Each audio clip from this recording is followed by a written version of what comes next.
Hello बच्चों, आप सभी कैसे हो? उम्मीद है कि बहुत ही अच्छे होंगे। बाकी हमारा जो है 10th क्लास की क्लास चल रही है मैथमेटिक्स की सीबीएसई बोर्ड, और चैप्टर का नाम है बच्चों इक्वेशन इन टू वेरिएबल्स। तो आज जो है इस चैप्टर का जो है दूसरा पीरियड होने वाला है। तो एक्सरसाइज है 3.1 जो मेरे पास एनसीईआरटी की बुक है। तो पहले पीरियड में हमने इक्वेशन इन टू वेरिएबल्स क्या होती है उसे समझा था। कंसिस्टेंट क्या है, इनकंसिस्टेंट क्या है, कोइंसिडेंट क्या है, पैरेलल लाइंस क्या है, ये सब चीजें हमने डिस्कस की थी। और जो एक्सरसाइज हमारी 3.1 थी उसमें हमने क्वेश्चन नंबर 3 तक कर लिया था। ठीक है, अब उसी से आगे हम कंटिन्यू करते हैं। जो स्टूडेंट इस पीरियड को डायरेक्ट देख रहे हैं तो पहले वाला पीरियड जरूर देखें, उसके बाद फिर इस पीरियड को देखें। ठीक है, तो चलिए शुरुआत करते हैं।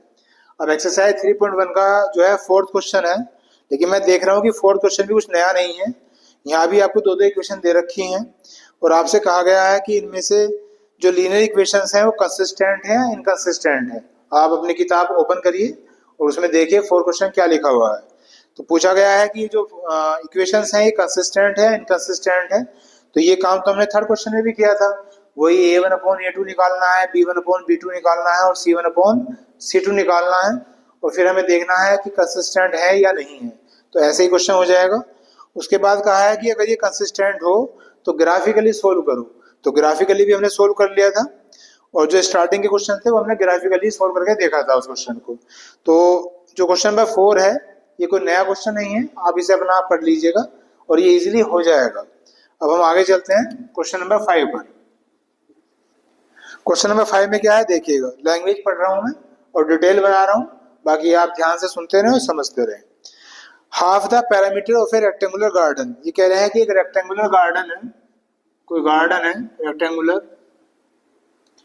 और कह रखा है कि whose length is 4 metre more than its width. इसकी जो लेंथ है विड्थ से 4 मीटर ज्यादा है। तो लेट कर लेते हैं कि जो विड्थ है लेट, वो तो मैंने मान ली x। तो जो लेंथ है क्वेश्चन में दे रखा है कि 4 ज्यादा है, तो कितनी हो जाएगी बच्चों? x+4 हो जाएगी। और स्टार्टिंग में लिखा हुआ है कि हाफ द पैरामीटर, हाफ है किसका? पैरामीटर का, और वो दे रखा है is 36 metre is equal to 36। और फिर आपसे कहा गया है find the dimensions of the garden. तो डायमेंशंस का मतलब क्या होता है? लेंथ और ब्रेथ।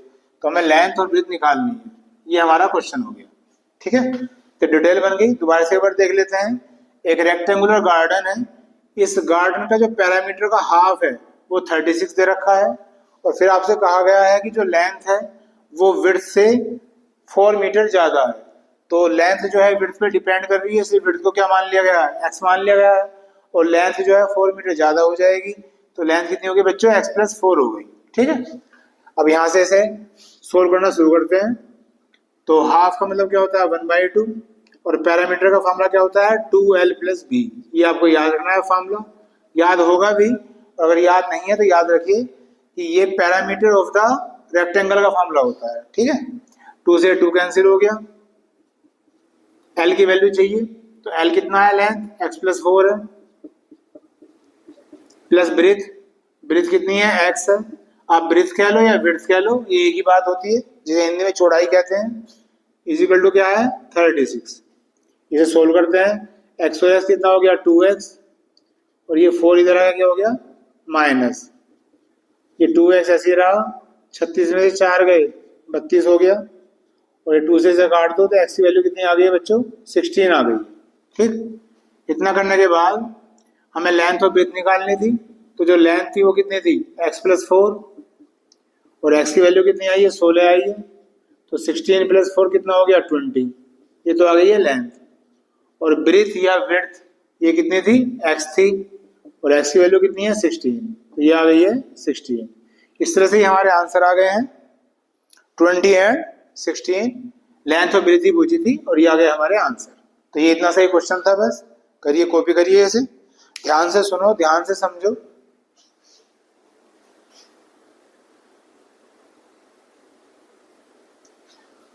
लिखने की जल्दबाजी नहीं करनी है, आराम से सुनना है, समझना है क्वेश्चन को, तब जाके वो बढ़िया हो पाएगा। चलिए आगे है क्वेश्चन नंबर 6। क्वेश्चन नंबर 6 देखते हैं क्या है।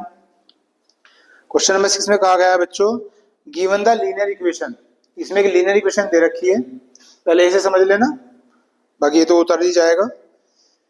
एक लीनियर इक्वेशन दे रखी है, वो है 2x plus 3y, 2x plus 3y minus 8 is equal to 0, ये इक्वेशन दे रखी है। Right another linear equation in two variables, तो हमें दूसरी इक्वेशन लिखनी है जो 2 वेरिएबल्स में होनी चाहिए, और इसके 3 पार्ट दे रखे हैं। पहला पार्ट इंटरसेक्टिंग लाइंस लिखा हुआ है, इंटरसेक्टिंग लाइंस। फिर दूसरा पार्ट क्या है, दूसरे पार्ट में दे रखा है पैरेलल लाइंस। ऐसे ऐसे 3 पार्ट हैं। तो पहले क्वेश्चन को समझ लेते हैं एक बार, क्वेश्चन में क्या कहा गया है। एक इक्वेशन उन्होंने अपने पास से दे रखी है और आपसे कहा गया है कि जो है दूसरी इक्वेशन लिखो, लेकिन कंडीशन क्या होनी चाहिए कि दोनों इक्वेशन, एक तो ये और जो आप लिखोगे वो, ये दोनों क्या होनी चाहिए, इंटरसेक्टिंग होनी चाहिए, यानी आपस में एक दूसरे को इंटरसेक्ट करें। तो जब ये चैप्टर स्टार्ट हुआ था तब मैंने आपको समझाया था कि अगर 2 लाइन इंटरसेक्ट करती हैं, इसका मतलब उनका जो है सॉल्यूशन यूनिक होगा, यानी कि यूनिक सॉल्यूशन होगा, एक सॉल्यूशन होगा। और उसमें मैंने आपको कुछ कंडीशंस बताई थी। कंडीशन क्या बताई थी बच्चों, कि जब भी आपको कोई ऐसी इक्वेशन लिखनी पड़े, ये काफी इंपॉर्टेंट क्वेश्चन है, कई बार एग्जाम में आ चुका है और ऐसे क्वेश्चन आता भी है। तो जो x का कोफिशिएंट है वो तो y के स्थान पे लिख देना, और जो y का कोफिशिएंट है वो x में लिख देना, ठीक है। बचा ये कांस्टेंट, इसे आप कुछ भी लिख सकते हैं, कोई भी चेंज कर सकते हैं। तो अगर मान लिया हम इसका आंसर लिखेंगे, क्या लिखेंगे, हम लिख सकते हैं 3x plus 2y minus 7 is equal to 0 लिख सकते हैं।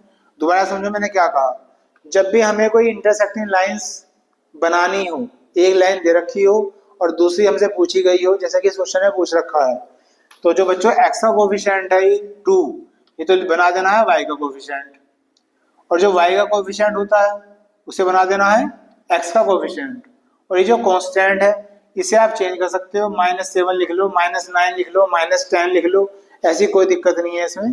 तो ये हमारा आंसर आ गया फर्स्ट पार्ट का, बस लाइन से लाइन लिखनी थी। अब दूसरे पार्ट में क्या क्या रखा है, दूसरे पार्ट में क्या रखा है बच्चों कि हमें पैरेलल लाइन बनानी है। क्या बनानी है, पैरेलल लाइन, यानी कि जो ये इक्वेशन दे रखी है इसके इक्वेशन लिखो जो पैरेलल लाइन है। तो पैरेलल लाइन में क्या करते हैं, इस पार्ट को नहीं छेड़ते हैं, ये एज इट इज उतरेगा 2x प्लस 3y, जैसा है ऐसे ही, यानी कि x का कोफिशिएंट भी ऐसे ही और y का कोफिशिएंट भी ऐसे ही। अब ये जो नंबर बचा इसे आप चेंज कर सकते हो, -10 लिख लो, -11 लिख लो, -12 लिख लो, -13 लिख लो, कोई भी आप कांस्टेंट लिख सकते हो। तो ये आ गया हमारा सेकंड पार्ट का आंसर। उसके बाद थर्ड पार्ट क्या है, थर्ड पार्ट में क्या रखा है, कोइंसिडेंट लाइंस, कोइंसिडेंट लाइन बनानी है, मतलब ये क्वेश्चन दे रखा है और इसके हमें क्या बनानी है, कोइंसिडेंट लाइन बनानी है, ठीक है। तो कोइंसिडेंट लाइन बनाने के लिए क्या करेंगे, ये जो हमें क्वेश्चन दे रखा है इसी क्वेश्चन में किसी नंबर से मल्टीप्लाई कर देते हैं। जैसे मैं ये क्वेश्चन को उतार लूं पहले जरा, 2x plus 3y minus 8 is equal to 0 ये दे रखा है। तो अपनी मर्जी से आप इस इक्वेशन में 2 से मल्टीप्लाई कर लो, 3 से कर लो, 4 से कर लो, किसी से भी मल्टीप्लाई कर सकते हैं। तो मैं यहाँ 2 से कर रहा हूँ तो क्या हो जाएगा, 2 2 जा 4x, 2 3 जा 6y और 2 8 जा 16 इज इक्वल टू 0, और भाई यही आंसर आ गया। अब एक बार ध्यान से सुनो, मैं दोबारा क्या कहा, दोबारा रिपीट कर देता हूँ। अगर हमें कोई इंटरसेक्टिंग लाइन बनानी होती है तो x का कोफिशिएंट लिख देते हैं y की जगह और y का कोफिशिएंट लिख देते हैं x की जगह। ये नंबर आप चेंज कर सकते हो अपनी इच्छा से कुछ भी। अगर हमें पैरेलल लाइन बनानी है तो ये वाला पार्ट टच नहीं करना है, ये ऐसा का ऐसे ही लिखा जाएगा, इसे आप चेंज कर सकते हो। अगर हमें कोइंसिडेंट लाइन बनानी है तो इस पूरी इक्वेशन में अपने पास से 2 से 3 से 4 से किसी भी नंबर से मल्टीप्लाई कर सकते हो। मल्टीप्लाई करने के बाद जो आपका आंसर आएगा वही इसकी कोइंसिडेंट लाइन होगी, ठीक है। तो ये हमारा हो गया है क्वेश्चन नंबर 6, ठीक है। इसे उतार लीजिए, ये आपने कॉपी कर लिया होगा।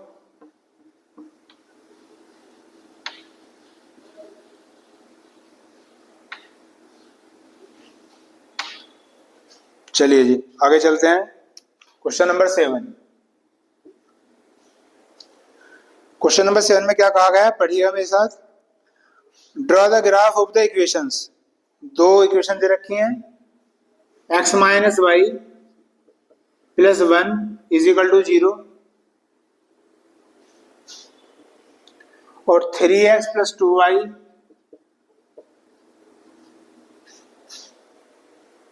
Minus 12 is equal to 0। ये दो इक्वेशन दे रखी हैं, कह रहे हैं इनका ग्राफ बनाइए। का ग्राफ बनाना है।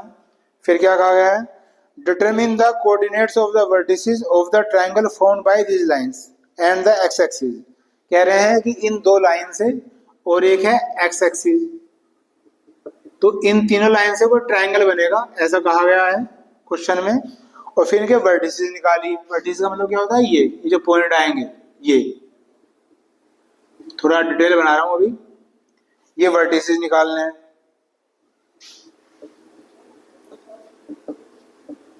चलिए जी, यहां तक हो गया। उसके बाद क्या कहा गया है, and shade the triangular region. और जो आपका ट्रायंगल बनेगा उसे शेड कर दीजिए। ये हमारा क्वेश्चन है, ठीक है। दोबारा समझिए क्या दे रखा है। दो इक्वेशन दे रखी हैं आपको, एक एक्स एक्सिस का लिख रखा है, वहां पे कहा है कि ग्राफ बनाइए। ग्राफ बनने के बाद इन्होंने कहा कि ट्रायंगल बनेगा, तो जो ट्रायंगल के जो वर्टिसेस होते हैं, ये तीनों पॉइंट, इन्हें निकालना है और ट्रायंगल को शेड कर देना है। ये कहा गया है आपसे क्वेश्चन नंबर 7 में। चलिए इसे करते हैं। ग्राफ का जो क्वेश्चन करा था वो पहले पीरियड में भी करा था एक, और अब इसे करते हैं। इसे कर लेते हैं ना, क्योंकि ये इस एक्सरसाइज का लास्ट क्वेश्चन है, तो थोड़ा ग्राफिकल मेथड भी और अच्छा हो जाएगा।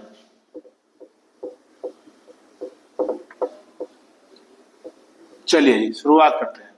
तो कैसे करेंगे बच्चों,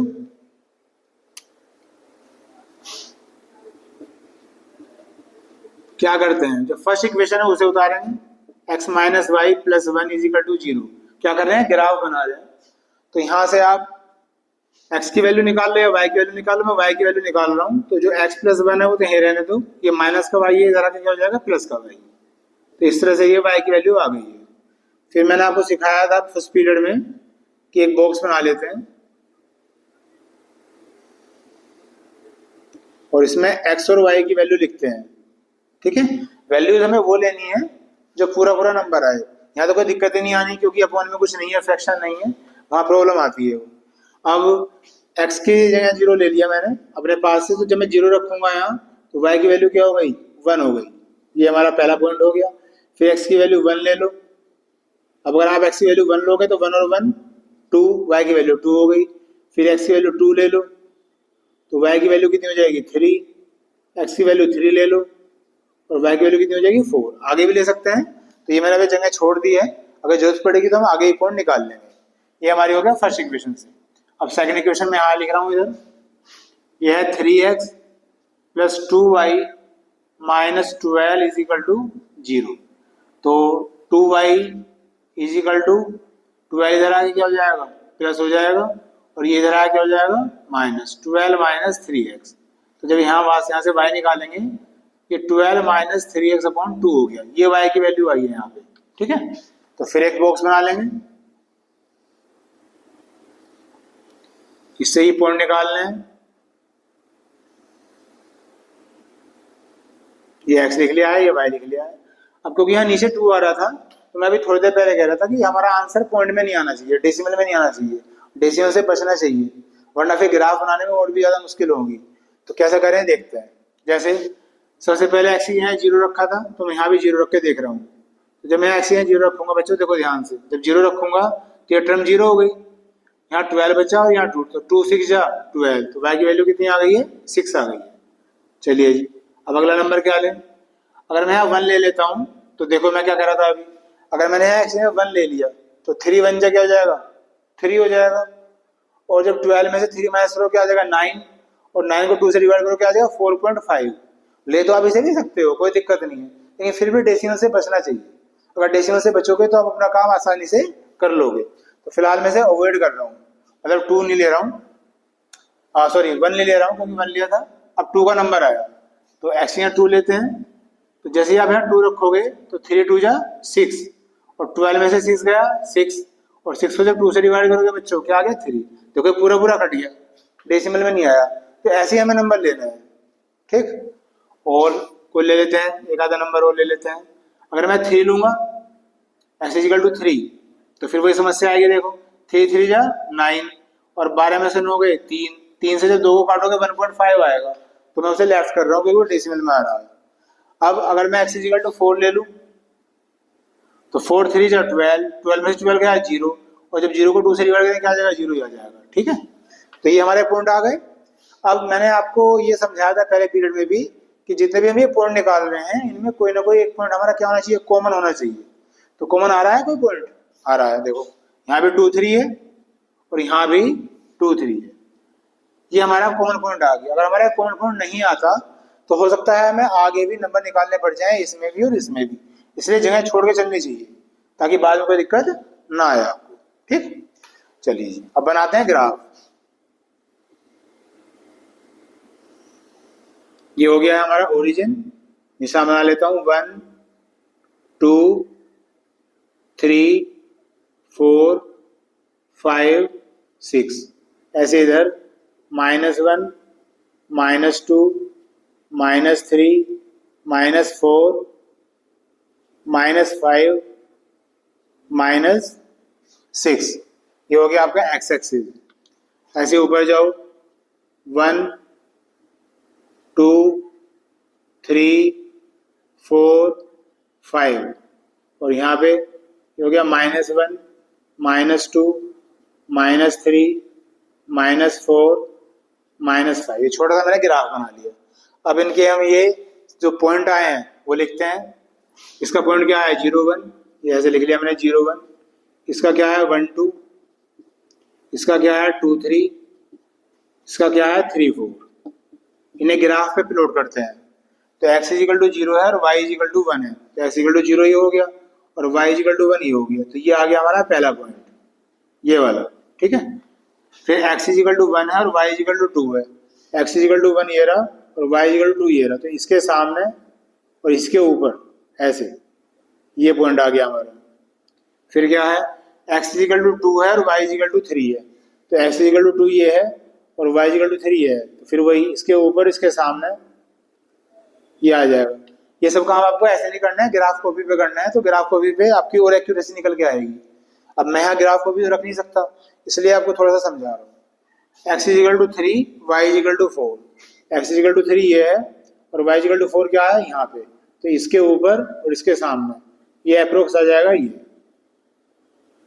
तो ये जो चारों पॉइंट है हमारे वो ये आ गए हैं। इससे आप एक लाइन खींच सकते हो। ये मैंने ऐसे लाइन खींच दी। ये हमारी क्या आ गई है फर्स्ट लाइन, ये x minus y plus 1 is equal to 0। अब यहाँ आ जाओ, तो इसका पहला पॉइंट क्या है, मैं लिख लेता हूँ 0 6, दूसरा क्या है 2 3, तीसरा क्या है 4 0। ये 3 पॉइंट ही निकाले थे मैंने। तो पहला पॉइंट देखते हैं x इक्वल टू 0 है और y इक्वल टू 6 है। तो x इक्वल टू 0 और y इक्वल टू 6 कहाँ आएगा और ऊपर आएगा, तो थोड़ा सा और इसे बढ़ा देते हैं। यहाँ पे को आ गया है पॉइंट, तो 6 यहाँ पे है, तो ये पॉइंट आ गया आपका 0 6 ये वाला। फिर x इक्वल टू 2 है और y इक्वल टू 3 है, तो ये था ही जो कॉमन था, है ना। ये तो कॉमन है जो यहाँ भी है और यहाँ भी है। फिर x इक्वल टू है 4 ये रहा और y इक्वल टू 0 है, तो 0 तो इसी लाइन पर आएगा, ये वाला पॉइंट हो गया आपका। तो ये जो 3 पॉइंट थे ये आ गए आपके 1 2 3। थोड़ा सा देखो ऐसे हो रहा है, तो ग्राफ में होगा तो ऐसे नहीं होगा। फिर ये थोड़ा सा मुझे एडजस्ट करना पड़ेगा।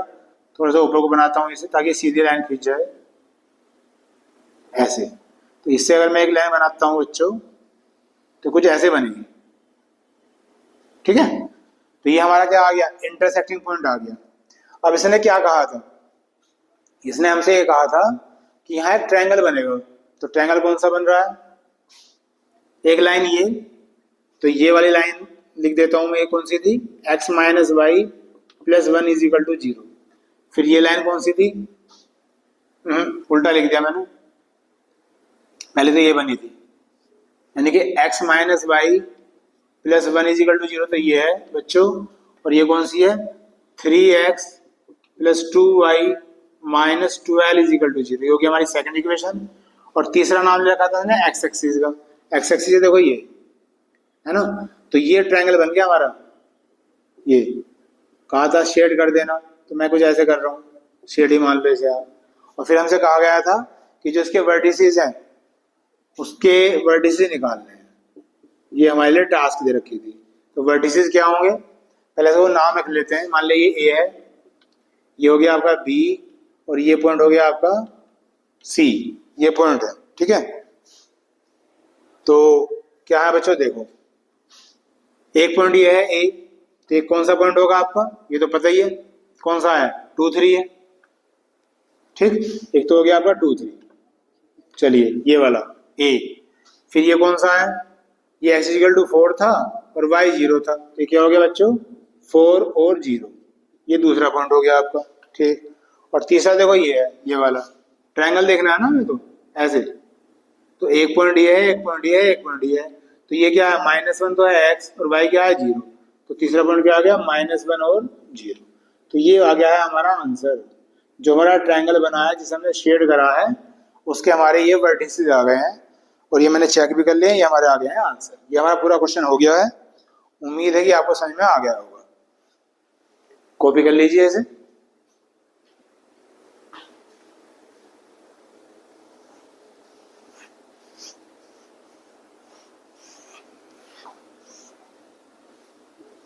ये एक्सरसाइज जो 3.1 चल रही थी आपकी, ये खत्म हो गई है। उसके बाद अब करेंगे 3.2, सब्स्टिट्यूशन मेथड आ रहा है।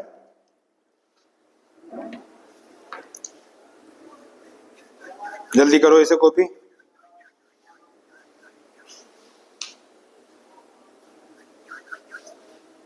चलिए हो गया होगा, चलिए आगे चलते हैं।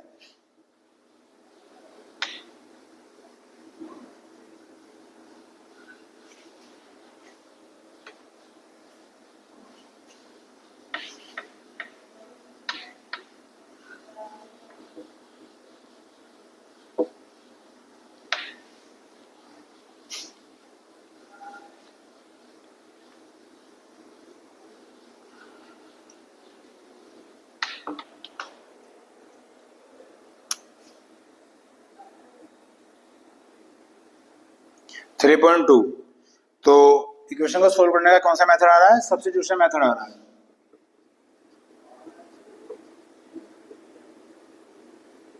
पहले पीरियड में मैंने बताया भी था कि 3 एक्सरसाइज दे रखी हैं। जो पहले एक्सरसाइज में ग्राफिकल मेथड सिखाया गया है, जो सेकंड है उसमें सब्स्टिट्यूशन मेथड सिखा रखा है, और जो थर्ड एक्सरसाइज में एलिमिनेशन मेथड सिखा रखा है। तो 3.2 है तो सब्स्टिट्यूशन मेथड की बात कर रहे हैं। तो एक्सरसाइज 3.2 का पहला क्वेश्चन में कई पार्ट दे रखे हैं, तो चलिए शुरुआत करते हैं।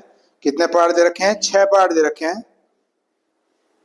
तो शुरुआत करते हैं और इसका लेते हैं हम थर्ड क्वेश्चन पार्ट लेते हैं। फर्स्ट और सेकंड थोड़े से इजी से दिखाई दे रहे हैं मुझे, थोड़ा डिफरेंट सा थर्ड है, देख लेते हैं पहले। इक्वेशन उतारते हैं, 3x - y = 3 और 9x - 3y = 9। ये हमें 2 इक्वेशन दे रखी हैं, ठीक है बच्चों। अब क्या करेंगे, सब्स्टिट्यूशन मेथड में क्या होता है, ये फर्स्ट इक्वेशन है, ये है सेकंड इक्वेशन। ये मैंने थोड़ा सा डिफरेंट है इसलिए मैंने लिया है। फर्स्ट इक्वेशन से हम क्या करेंगे, आपकी मर्जी है, यहाँ से आप x की वैल्यू निकाल लो या y की वैल्यू निकाल लो, वो आपकी मर्जी है। तो मैं यहाँ से y की वैल्यू निकाल लेता हूँ।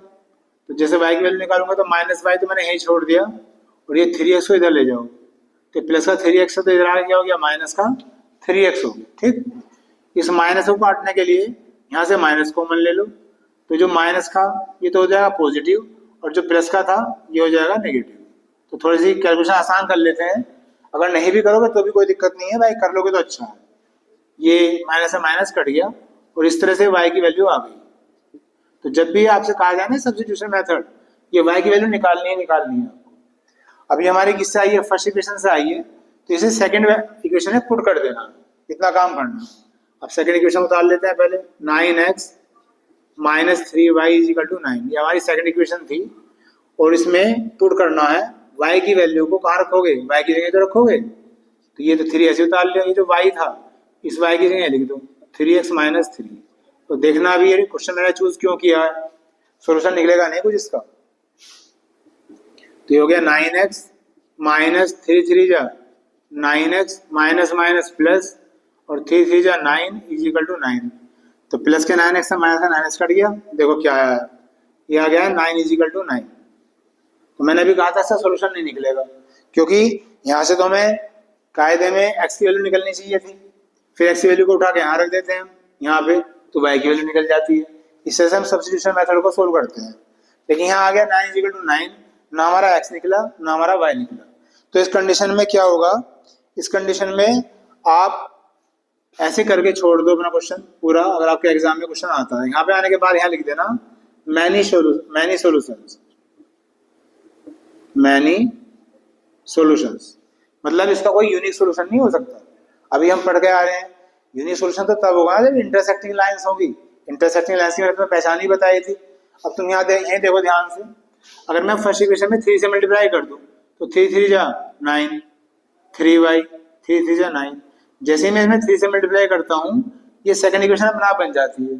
तो अभी थोड़ी देर पहले की बात ही है, अभी हमने कुछ क्वेश्चन करे थे, तो उसमें कौन सा केस था, ये था आपका कोइंसिडेंट वाला, यानी कि मैनी सॉल्यूशंस वाला, यानी कि एक लाइन के ऊपर ही दूसरी लाइन आएगी। कोइंसिडेंट का मतलब वो होता है, तो जब एक लाइन के ऊपर दूसरी लाइन आनी है तो सॉल्यूशन तो मैनी हो गए, कोइंसिडेंट कर गई हो, तो यूनिक सॉल्यूशन कैसे आएगा।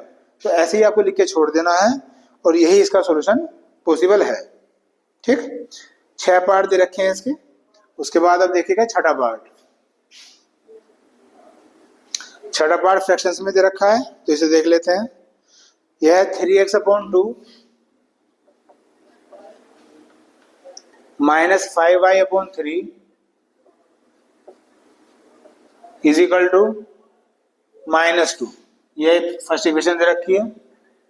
फिर कहा है x/3 plus y/2 is equal to 13/6।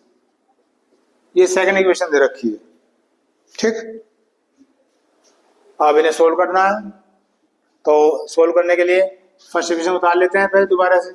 3x/2 minus के 5y/3 इज इक्वल टू -2। ये फर्स्ट है, ये सेकंड है। तो मैंने अभी थोड़ी देर पहले कहा था, अगर हमें दो इक्वेशन सब्स्टिट्यूशन मेथड से सोल्व करनी होती है तो फर्स्ट इक्वेशन से y की वैल्यू निकाल लो। ये हो गया माइनस 5y/3 -2, तो ये इधर आके क्या हो गया, माइनस हो जाएगा, तो -3x/2 हो गया। माइनस के 5y/3 ऐसे लिखो, इसका एलसीएम ले लो, क्या आ गया 2, तो 2 जा 4 माइनस 3x। उसके बाद -5y/3, यहाँ से माइनस कॉमन ले लो, तो ये दोनों किसके हो जाएंगे बच्चों, प्लस के हो जाएंगे। फिर माइनस से माइनस कैंसिल हो गया। अब यहाँ से y की वैल्यू निकालोगे तो 5/3 क्रॉस मल्टीप्लाई हो जाएगी इसकी, यानी कि जो 3 है 3 की मल्टीप्लाई हो जाएगी इसमें, तो 3 4 जा 12 और 3 जा 9x, और अपॉन में 5 की मल्टीप्लाई हो जाएगी 2 में, 5 2 जा 10। ऐसा करने से 5/3 यहाँ से हट गया और y निकल गया। तो ये y की वैल्यू आ गई, जैसे हमने यहाँ निकाली थी। सबसे पहले y की वैल्यू निकालनी है। ये मैं कह ही चुका हूँ कि चाहे आप x की भी निकाल लो, उससे कोई दिक्कत नहीं है, लेकिन मैं जो करूँगा सारे क्वेश्चन एक जैसे करूँगा, तो मैं y ही निकालूंगा हमेशा, ताकि किसी स्टूडेंट को देखते वक्त समझते वक्त कन्फ्यूजन ना हो, है ना। देखिए कोई x की वैल्यू भी निकाल रहा है तो भी कोई दिक्कत नहीं है। अब हमने फर्स्ट इक्वेशन से निकाली है y की वैल्यू, तो रखनी कहाँ है, ऐसे में सेकंड की जगह रखनी है। अब पहले सेकंड इक्वेशन उतार लेते हैं दोबारा से। क्या है, x/3 plus y/2 is equal to 13/6, और ये y की वैल्यू कहाँ रखनी है, y की जगह रखनी है। तो x/3 ऐसे लिखो, और ये जो 1/2 था ये भी मैंने ऐसे लिख लिया, और y की जगह y की वैल्यू लिख रहा हूँ ब्रैकेट में, 12 plus 9x upon 10 is equal to 13/6। तो इससे फायदा क्या होता है कि हमारा पूरा क्वेश्चन x में हो जाता है। आप देख रहे हो कि y हट गया, y है ही नहीं। जब आपने y की वैल्यु पुट कर दी तो y तो हट नहीं है, तो सारा क्वेश्चन किस में हो गया आपका, x में हो गया। अब इसे बस सोल्व करना है रफली, तो करते हैं सोल्व। x/3 ऐसे ही प्लस 1 की मल्टीप्लाई इसमें कर लो, तो ये तो ऐसे हो जाएगा 12 प्लस 9x, और 2 10 जा 20 हो गया, इजिकल टू 13/6। उसके बाद इन दोनों का एलसीएम ले लो। जब एलसीएम लोगे 3 का और 20 का कितना हो जाएगा, 60 हो जाएगा, 20 या 60। फिर एलसीएम लेना आपको आता ही है। 60 को जो किससे डिवाइड करेंगे, 3 से, कितना आ गया है, 20 आ गया है, और 20 मल्टीप्लाई कर देंगे x में। फिर 60 को 20 से डिवाइड करेंगे, क्या आ गया बच्चों, 3 आ गया, और 3 की मल्टीप्लाई कर देंगे ऊपर। तो 3 की मल्टीप्लाई जब 12 में करोगे तो 12 3 जा 36, और 3 9 जा 27x। 3 की मल्टीप्लाई करते हैं इन दोनों में, इजिकल टू है आपका 13/6। चलिए जी आगे। जब बीच में इजिकल टू होता है तो नीचे से नीचे आप काट सकते हो, तो ये मैंने काट दिया। ये भी x है और ये भी x है, तो दोनों टर्म x की हैं तो वो प्लस हो जाएंगी। तो 27 में 20 जोड़ लो, ये हो गया आपका 47x प्लस 36 ऐसे रहा है, और इसकी हो जाएगी क्रॉस मल्टीप्लाई, 13 की 10 में करोगे हो गया 130।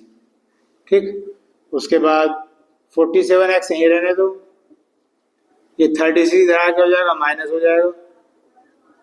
47x यहीं रहने दो, इसे माइनस करो, तो 10 में से 6 गए, 4 यहाँ 2 रह गए, तो 12 में से 3 गए 9, और 47 2 जा 94। तो इस तरह से x की वैल्यू निकल जाती है, और x की वैल्यू कितनी आ गई बच्चों, 2 आ गई है। अब इस x की वैल्यू जब 2 आई है, इसे कहाँ रख देंगे, इसमें। ये जो y की वैल्यू थी यहीं रख रहा हूँ मैं, तो 12 ऐसे रहा प्लस 9, और x की वैल्यू 2 है तो ऐसे 2 रख दो, और अपॉन में कितना है 10, तो 12 और 9 2 जा 18/10, और 18 और 12 कितने हो गए, 30/10, 0 से 0 कट गई, और ये आ गया 3। तो y की वैल्यू 3 आ गई। तो कंप्लीट आंसर क्या आ गया इसका, x की वैल्यू 2 और y की वैल्यू 3। और ये मेथड ये आपने सीख लिया, कौन सा, सब्स्टिट्यूशन मेथड। तो जब भी आपका एक क्वेश्चन आएगा तो यही आपको काम करना है कि फर्स्ट इक्वेशन से y की वैल्यू निकालनी है, और उसे सेकंड इक्वेशन में पुट कर देना है, और फिर उसे सोल्व कर लेना है। ठीक है, चलिए कॉपी करिए इसे।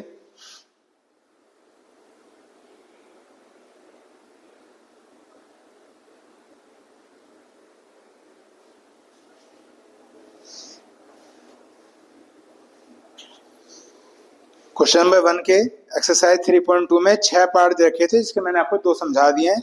बाकी सारे क्वेश्चन ऐसे ही हैं, आप अपने आप कर सकते हो। चलिए जी आगे करते हैं। थोड़ा सा मुझे जल्दी रब करना पड़ जाता है ताकि मैं क्वेश्चन आपको और बता सकूं, वरना बहुत टाइम लगेगा, और जितना ज़्यादा टाइम लगेगा फिर उतने ही ज़्यादा वीडियो बनेंगे। वो आप 1-2 वीडियो बड़ी मुश्किल से देख पाते हो, सारे तो आप तब देखोगे।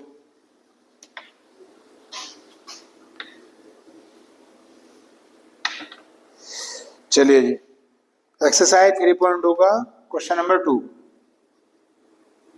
पहले पढ़ लेते हैं क्या है क्वेश्चन में। वो 2 इक्वेशन दे रखी है आपको, 2x + 3y 2x + 3y = 11, और 2x - 4y 2x - 4y = -24। ये 2 इक्वेशन दे रखी है, फर्स्ट और सेकंड मान लेते हैं। चलिए जी, फिर क्या कहा है, find the value of m। कहा है कि m की वैल्यू निकालिए, और आगे एक इक्वेशन और दे रखी है y = mx + 3। ये है आपका पूरा क्वेश्चन। तो कुछ नया नहीं है, ये 2 इक्वेशन है, सब्स्टिट्यूशन मेथड से सोल्व करेंगे, x और y की वैल्यू निकाल लेंगे, और वो x और y की वैल्यू यहाँ रख देंगे, m की वैल्यू अपने आप निकल के आ जाएगी। तो कुछ अलग नहीं है। अच्छा, जब ये क्वेश्चन अगर मान लिया आपके एग्जाम में आ गया, तो फिर आपकी इच्छा है कि आप इसे एलिमिनेशन मेथड से करो या सब्स्टिट्यूशन मेथड से करो। यहाँ तो मैं सब्स्टिट्यूशन से इसलिए कर रहा हूँ क्योंकि एक्सरसाइज 3.2 है, और ये एक्सरसाइज ही सब्स्टिट्यूशन के लिए है, इसलिए मैं इस मेथड से कर रहा हूँ। ठीक है, पहली क्वेश्चन उतारते हैं। 2-3 बजे मैं करूंगा ना इस क्वेश्चन को, तो जिन्हें नहीं भी आता उन्हें भी मेथड ये आ जाएगा आराम से। अब यहाँ से क्या निकालनी है, y की वैल्यू, तो ये इधर आके माइनस हो गया, और 11 - 2x अपॉन में क्या आ गया 3, ये आ गई है y की वैल्यू। अब इक्वेशन जो 2 है ये उतार लो, 2x - 4y = -24, 2x - 4y = -24। इसमें वैल्यू पुट करते हैं, तो 2x ऐसे रहा माइनस के 4 और y की वैल्यू रख दी 11 minus 2x upon 3 is equal to minus 24। उसके बाद 2x माइनस 4 की मल्टीप्लाई कर लो तो 11 4 जा 44 माइनस 4 2 जा 8x अपॉन में 3 इज इक्वल टू माइनस 24। उसके बाद एलसीएम ले लो 3 आ गया तो 3 मल्टीप्लाई इसमें हो जाएगी 3 2 जा 6x। अब इस माइनस की मल्टीप्लाई कर रहा हूं मैं अंदर तो माइनस का 44 और माइनस माइनस प्लस का 8x इज इक्वल टू क्या है माइनस 24। उसके बाद ये दोनों x हैं तो ऐड हो जाएंगे 8 और 6 ये हो गया है 14x माइनस के 44 और 3 मल्टीप्लाई इसमें कर दो 24 से होते हैं 72 72। उसके बाद ये जो 14x इसे यहीं रहने दो ये इधर आके क्या हो जाएगा प्लस का 44 हो जाएगा। ये माइनस है ये प्लस है तो क्या होंगे सब्ट्रैक्ट होंगे और माइनस के ज्यादा हैं तो निशान किसका आएगा माइनस का। तो 12 में से 4 गए 8 6 में से 4 गए 2 ये आ गया और 14 2 जा 28 तो आपने देखा कि x की वैल्यू आ गई है बच्चों -2। ठीक अभी x की वैल्यू कहाँ रख देनी है यहाँ पे रख देनी है तो y is equal to x क्या रख देना है -2 ऐसे ब्रैकेट में लिख दो और अपॉन में कितना था 3 इसे अब सोल्व करते हैं तो माइनस माइनस कितना हो गया प्लस 2 2 जा क्या हो गया 4 अपॉन 3 11 और 4 15/3 3 पंजे 15 तो y की वैल्यू आ गई है बच्चों 5। इस तरह से x और y की वैल्यू आपकी निकल गई है।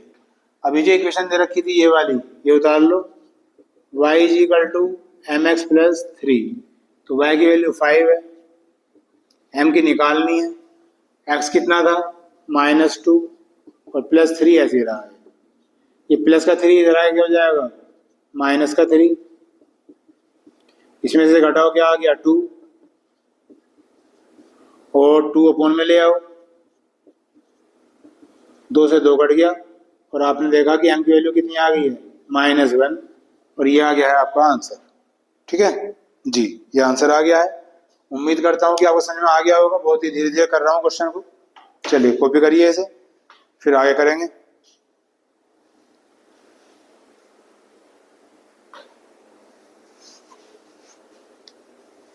ये था आपका 3.2 का सेकंड क्वेश्चन।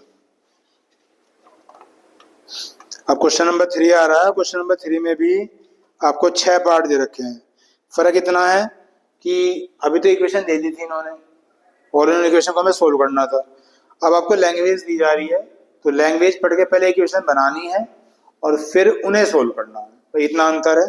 6 पार्ट हैं और ये सारे ही इंपॉर्टेंट है तो मोस्टली कोशिश करूंगा कि सारे के सारे करा पाऊंगा आपको। ये मैं रब कर दूं।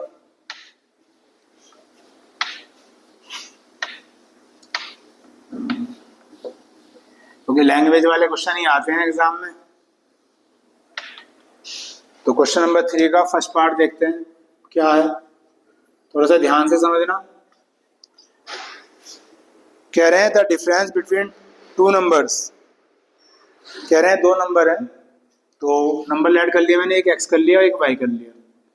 कह रहे हैं इनमें जो डिफरेंस है वो 26 है। तो x minus y is equal to क्या है 26। ये हमारी बन गई फर्स्ट इक्वेशन। डिफरेंस का मतलब माइनस।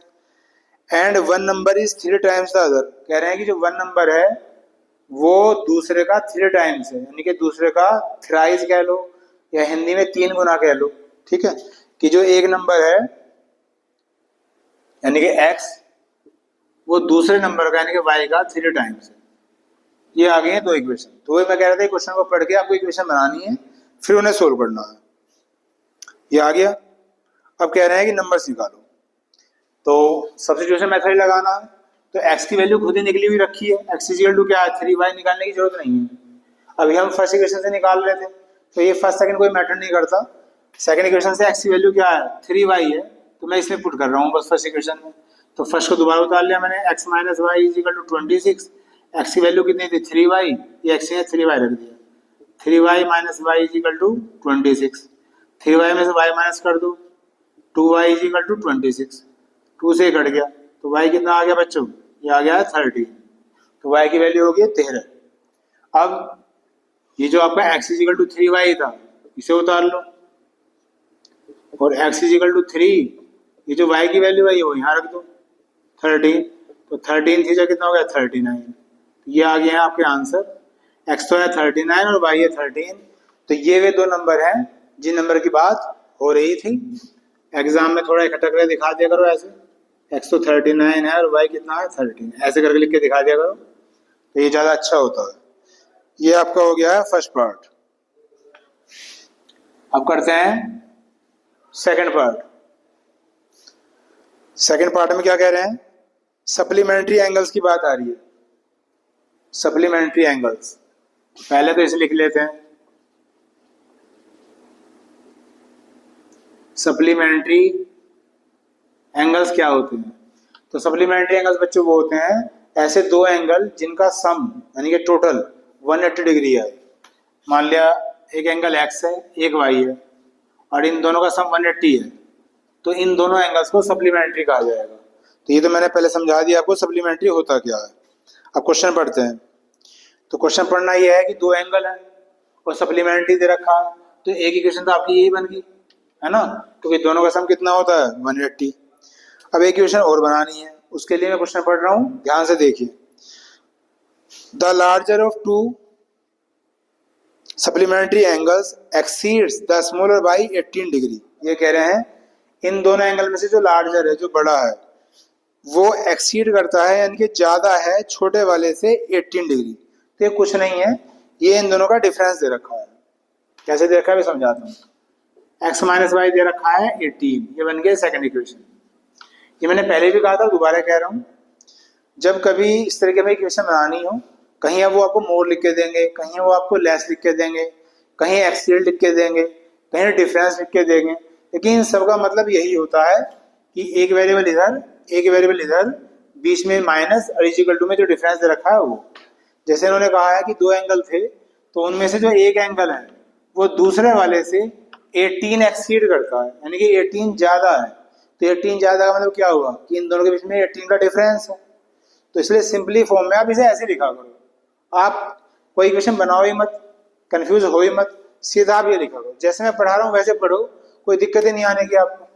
अभी दो इक्वेशन बन गई, सोल्यूशन करते हैं। तो फर्स्ट इक्वेशन से y की वैल्यू निकाल लो, तो जब y की वैल्यू निकालो क्या हो जाएगा, ये हो जाएगा, ये x इधर आ गया माइनस हो गया, y की वैल्यू निकल गई, और इसे कहाँ रखना है सेकंड इक्वेशन में रख देना।